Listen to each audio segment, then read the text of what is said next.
आता राज्याच्या विविध जिल्ह्यातल्या ठळक घडामोडींकडे एक नजर. जिल्हा झटपट.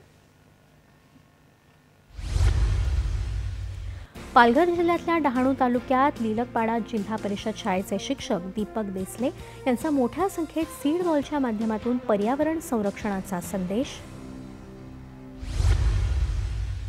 कोल्हापुरात चेसिस नंबर आणि रजिस्ट्रेशन नंबरमध्ये फेरफार करून वाहनं वापरणारी आणि विकणारी टोळी 30 लाख रुपये आणि 6 टेम्पो ट्रॅव्हलर्स सहित गुन्हे अन्वेषण शाखेकडून जेरबंद.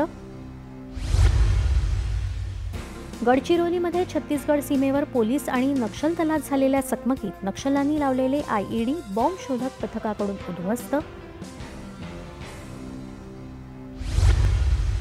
350व्या शिवराज्याभिषेक दिनानिमित्त रायगडावर पुष्पहार अर्पण करून रोहित पवार आणि कार्यकर्ते शिवाजी महाराजांच्या पुतळ्यासमोर नतमस्तक.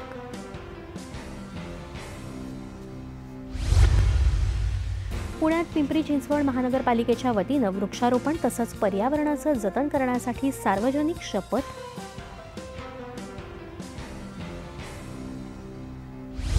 नांदेड जिल्ह्यात देगलूरमध्ये दुपारी झालेल्या जोरदार पावसात अंदाज न आल्यानं बागनटाकळी जवळच्या एका वळणावर कर्नाटक आणि महाराष्ट्र महामंडळाच्या 2 बसची समोरासमोर धडक. जीवितहानी नाही.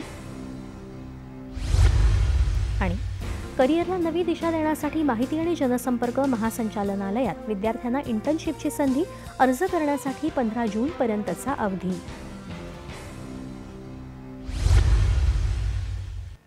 बातमी